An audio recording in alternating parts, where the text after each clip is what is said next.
মা, আর কতক্ষণ থাকবো? শরীরটা ঠান্ডায় জমে যাচ্ছে, কুয়াশায় তো কিছুই দেখা যায় না। আর একটু মা, চুলার আঁচটা বাড়িয়ে দে। দেখিস শেষ চালের গুঁড়োটুকু দিয়ে বানানো পিঠাগুলো বিক্রি হয়ে যাবে। কে কিনবে এত রাতে? সবাই তো লেপ কম্বলের নিচে আরাম করছে, আমাদের ভাগ্যে শুধু এই কষ্ট লেখা আছে। এমন করে বলে না মা, রিজিকের মালিক যিনি, তিনি নিশ্চয় কাউকে না কাউকে পাঠাবেন। ধৈর্য ধর। ধৈর্য তো সেই সকাল থেকে ধরে আছি। আজ যা বিক্রি হয়েছে তাতে চালের দামটাই ঠিক মতো উঠবে না। কাল মহাজন এলে কি জবাব দেবে? জবাব দেওয়ার মালিকও তিনি। তুই চিন্তা করিস না তো, দেখবি একটা ব্যবস্থা হয়ে যাবে।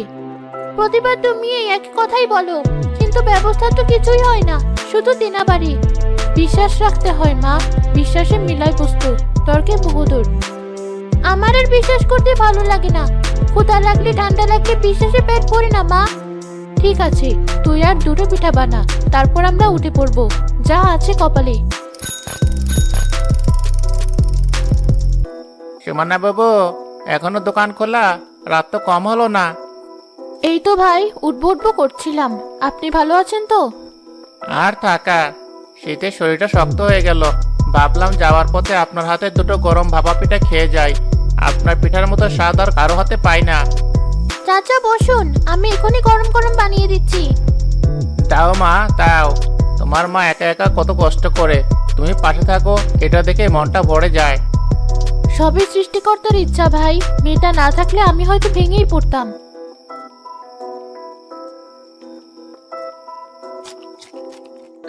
আহ, কি শান্তি, যেন সারাদিনের সব ক্লান্তি দূর হয়ে গেল। এই নেন বুবু, টাকাটা নিন। এ কি ভাই, আপনি তো 20 টাকা বেশি দিলেন। থাক না বুবু, আপনার কাছেই থাক। ইনায়া মায়ের জন্য একটা গরম চাদর কিনে নিয়েন। আমি আসি, কাল আবার দেখা হবে। সৃষ্টিকর্তা আপনার মঙ্গল করুক ভাই, সাবধানে যাবেন। মোবারক চাচা আসলেই খুব ভালো মানুষ। হ্যাঁ মা, দুনিয়াতে এমন ভালো মানুষ আছে বলেই হয়তো আমাদের মতো গরিবেরা এখনো নিঃশ্বাস নিতে পারে। এ সুমনা দেবী, খুব তো পিঠা বিক্রি চলছে। গরিব মানুষের রক্ত চুষে বেশ তো ব্যবসা জমিয়েছ। মহাজন আপনি এত রাতে? হ্যাঁ, এত রাতে আসবো না? আমার টাকার কথা মনে আছে নাকি গরম পিঠার ভাবে সব ভুলে গেছো? কাল সকাল পর্যন্ত আমাদের সময় দিন, আমরা চেষ্টা করছি টাকাটা জোগাড় করার। চুপ, একদম কথা বলবি না। তোর মায়ের সাথে কথা বলছি। কি হলো, মুখে যে কথা নেই? আমি কাল আপনার টাকা দেওয়ার জন্য চেষ্টা করব মহাজন। চেষ্টা চেষ্টা দিয়ে আমার পেট ভরবে না। কাল সকাল 10টার মধ্যে যদি আমার পুরো পাওনা টাকা না পাই, তাহলে এই চুলো, এই হাড়ি পাতিল, এমনকি তোমার ওই বাসার টুলটাও আমি উঠিয়ে নিয়ে যাব। রাস্তার মাঝে কিভাবে পিঠা বেচো আমি সেটাও দেখবো। দয়া করুন মহাজন, আমাদের আরেকটা দিন। কোনো দয়া মায়া নেই। টাকা না পেলে কি হয় সেটা কাল হারে হারে টের পাবে। মা, এখন কি হবে? আমরা কোথায় যাব? কাঁদিস না মা, উপরে একজন আছেন, তিনি সব দেখছেন, তিনি অন্যায় হতে দেবেন না। কিন্তু আমাদের কাছে তো কিছুই নেই, চালের গুঁড়োও শেষ, আর মাত্র 3টা পিঠা বানানো যাবে। এই 3টা পিঠা দিয়ে কি হবে? হয়তো ওই 3টার মধ্যে আমাদের ভাগ্য লেখা আছে। তুই বানা মা, তারপর আমরা সব গুছিয়ে বাড়ি ফিরবো। সুমনা আর রিনায়া সব গোছকাজ করছে, এমন সময় এক কিশোর ছেলে এসে সামনে দাঁড়ায়। তার পরনে ছেঁড়া পোশাক, পেটে রাজ্যের ক্ষুধা। কালাম্মা, আর কি পিঠা আছে? না বাবা, সব তো শেষ হয়ে গেল। তুমি কি কিছু খাবে? সকাল থেকে কিছু খাইনি, খুব ক্ষুধা পেয়েছে। মা, আমাদের কাছে আর মাত্র 3টা পিঠা আছে, চালের গুঁড়োও নেই। এগুলো তোমার কাছে পয়সা আছে বাবা? না কালাম্মা, আমার কাছে কোনো পয়সা নেই। পয়সা লাগবে না, তুমি বসো, আমার মেয়ে তোমাকে পিঠা দিচ্ছে। কিন্তু মা। ইনায়া, যা বললাম কর, ক্ষুধার্ত মানুষকে ফিরিয়ে দিতে নেই। ইনায়া অনিচ্ছা সত্ত্বেও একটা প্লেটে শেষ 3টি পিঠা ছেলেটির সামনে দেয়। ছেলেটি এমন ভাবে খেতে শুরু করে যেন কত যুগ ধরে সে অভুক্ত। আস্তে খাও বাবা, গলায় আটকে যাবে। পানি দেবো? না কালাম্মা, ঠিক আছে। আপনার পিঠাগুলো এত মজার, মনে হচ্ছে যেন আমার মা বানিয়ে খাওয়াচ্ছে। তোমার মা কোথায় বাবা? আমার কেউ নেই। মা বাবা কে, কেমন দেখতে কিছুই মনে নেই আমার। রাস্তায় আমার ঘর, আর আকাশের চাঁদটাই আমার সঙ্গী। তুমি থাকো কোথায়, খাও কি? যখন যা পাই তাই খাই, কখনো পাই কখনো পাই না, এভাবেই চলে যায়। আহারে, আজ রাতে কোথায় থাকবে? এত ঠান্ডা পড়েছে।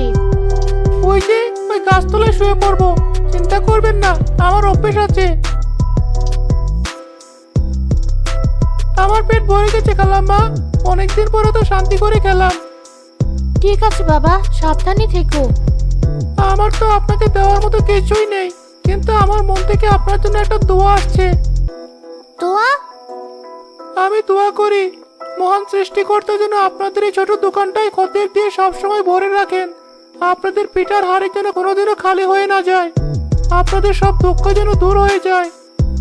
ছেলেটি আর এক মুহূর্ত না দাঁড়িয়ে রাতের অন্ধকারে মিলিয়ে যায়। অদ্ভুত তো, পয়সার বদলে দোয়া দিয়ে গেল। আমাদের এখন দোয়ার চেয়ে পয়সার দরকার বেশি ছিল মা। ছি, এমন কথা বলতে নেই। কে জানে কার দোয়ায় সৃষ্টিকর্তা মুখ তুলে যান। চল এবার বাড়ি যাই, দেখিস কালকে সকালটা আমাদের জন্য নতুন কিছু নিয়ে আসবে। আমার তো শুধু মহাজনের মুখটাই ভাসছে চোখের সামনে। সব চিন্তা মালিকের ওপর ছেড়ে দে, চল।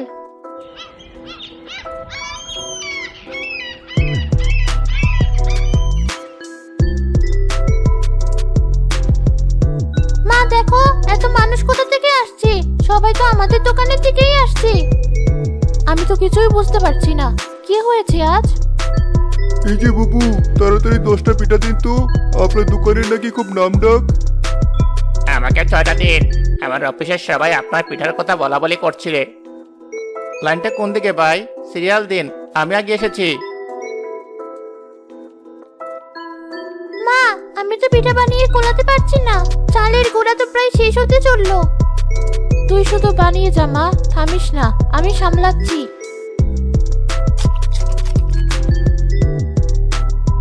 কি জাদু আছে আপনার হাতে?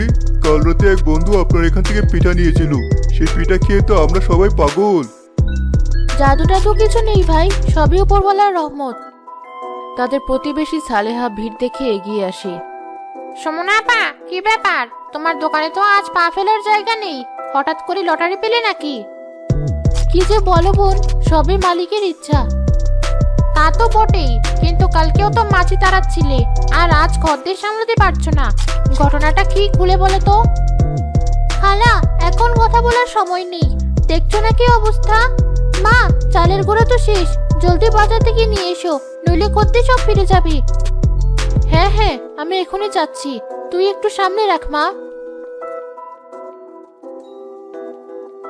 কেরে নায়া, বললি না তো, তোরা কি কোনো গুপ্তধন পেয়েছিস নাকি কোনো সাধু বাবার দোয়া নিয়েছিস? খালা, তুমি এখন যাও তো, পিঠা পুড়ে যাচ্ছে। সালেহা মুখ বাঁকিয়ে চলে যায়। সন্ধ্যা নাগাদ তাদের সব পিঠা বিক্রি হয়ে যায়। এরপর মা মেয়ে টাকা গুনতে বসে। মা, এ তো অনেক টাকা, এত টাকা তো আমরা এক মাসেও বিক্রি করি না। এ তো মহাজনের সব দেনা শোধ করেও হাতে অনেক থাকবে। বলেছিলাম না মা, সৃষ্টিকর্তা মুখ তুলে চাইবেন। এটা সেই রাতে ছেলেটার দোয়ার ফল, তার দোয়া কবুল হয়ে গেছে। আমার তো বিশ্বাসই হচ্ছে না। ছেলেটা কে ছিল মা? ওকে সত্যি সত্যি কোনো সাধারণ ছেলে ছিল নাকি অন্য কিছু?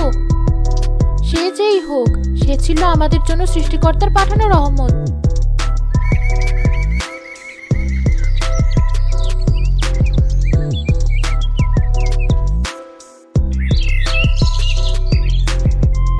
এ সমনা বেবি, টাকা জোগাড় হয়েছে নাকি তোমার চোলোহারি নিয়ে যাব? কাল না এসে তোমার আরো একদিন সময় বেশি দিয়েছি। এই নিন মহাজন, আপনার পুরো টাকা এখানে আছে, গুনে নিন। এ এত টাকা? সব একেবারে? কোথায় পেলে এত টাকা? চুরি ডাকাতি করেছিস নাকি? যার যাওয়ার তিনি দিয়েছেন। আপনার সাথে আমাদের সব দেনা পাওনা শেষ, এখন আপনি আসতে পারেন, আমাদের আর বিরক্ত করবেন না। মহাজন অবিশ্বাসী দৃষ্টিতে টাকা গুনতে গুনতে চলে যায়। মা, আমরা শোধ করে দিয়েছি, আমাদের আর কোনো দেনা নেই, আমরা এখন মুক্ত। হ্যাঁ মা, সব ওই ছেলেটার জন্য, কিন্তু ছেলেটা তো আর এলো না। আমরা প্রতিদিন ওর জন্য অপেক্ষা করব মা, ও যেখানেই থাকুক ওকে আসতেই হবে, আমরা ওকে ধন্যবাদ জানাবো। ঠিক আছে, আমরা প্রতিদিন রাতে ওর জন্য শেষ পিঠাগুলো তুলে রাখবো।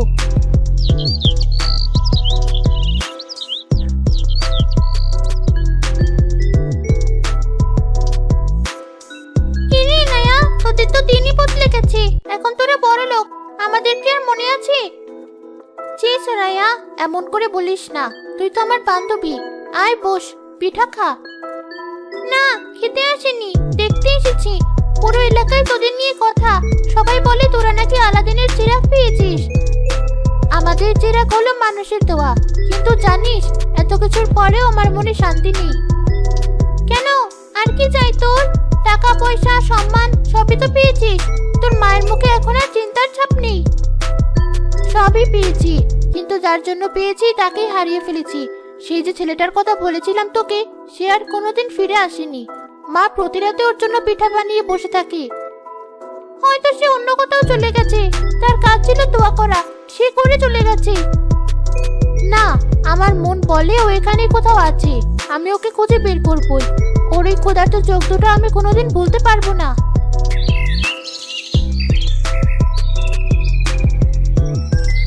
এই কি সেই বিখ্যাত সুমনা বেবির পিঠার দোকান, যার কথা পুরো শহরে ছড়িয়ে পড়েছে? জি জনাব, আসুন ভেতরে বসুন। আপনাদের সেবা করতে পারলে ধন্য হব। আপনার দোকানের অনেক প্রশংসা শুনেছি। সবাই বলে আপনার হাতের পিঠায় নাকি জাদু আছে। আজ পরীক্ষা করতে এলাম। জাদু নয় আপা, সবই সৃষ্টিকর্তার দয়া আর আমার মেয়ের হাতের যত্ন। আপনারা বসুন, আমি পিঠা দিচ্ছি।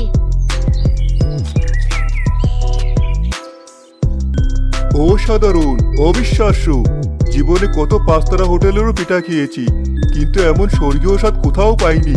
শুনুন, আমি আপনার জন্য একটা বড় সুন্দর দোকান করে দিতে চাই। এত ছোট জায়গায় আপনার প্রতিভার অপমান হচ্ছে।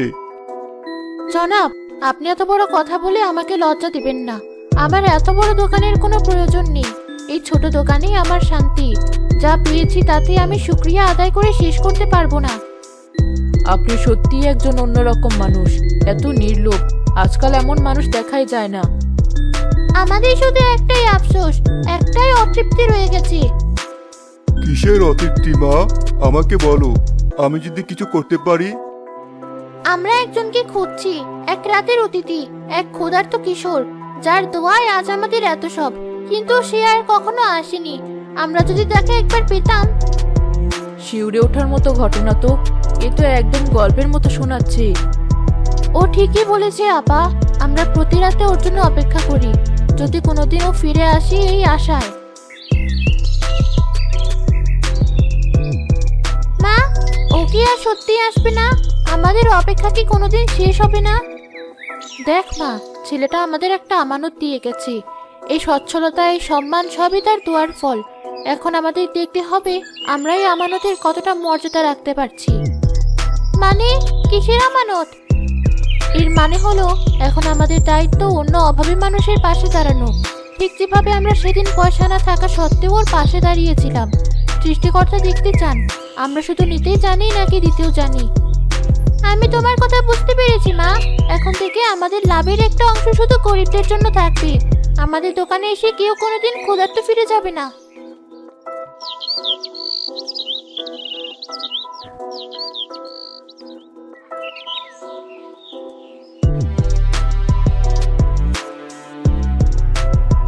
সমনা আপা, ভেতরে আসবো?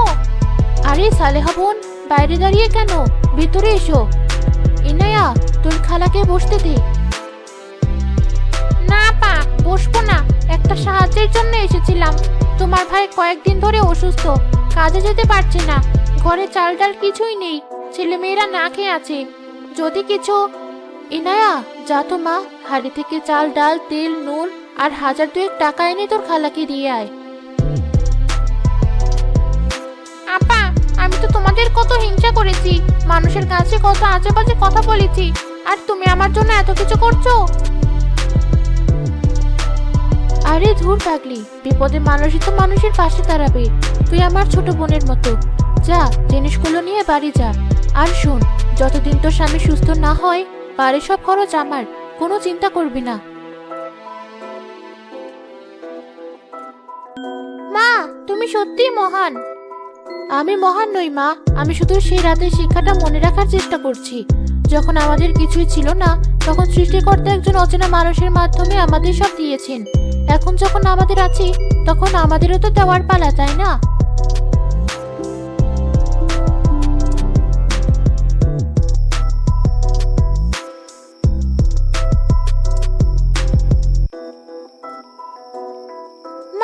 আজও তুলে রাখলাম।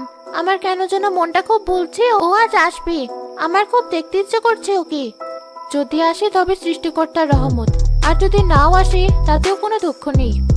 ওর আত্মা নিশ্চয়ই শান্তি পাবে যখন দেখবে ওর দেওয়া দোয়াটা আমরা মানুষের কল্যাণে ব্যবহার করছি। দোকানের সামনে হঠাৎ একটা ছোট্ট ছায়া এসে দাঁড়ায়। ছেঁড়া জামা, উস্কো খুস্কো চুল, কিন্তু সেদিনের কিশোর নয়, 7-8 বছরের এক ক্ষুধার্ত শিশু। কালাপা, দোকানে কি কিছু আছে? সকাল থেকে কিচ্ছু খাইনি, খুব খিদে পেয়েছে, কিন্তু আমার কাছে পয়সা নেই। আছে বাবা, সবই তো তোমার জন্য রাখা। তোমার জন্যই তো আমরা প্রতিদিন এই শেষ রাতের পিঠা তুলে রাখি।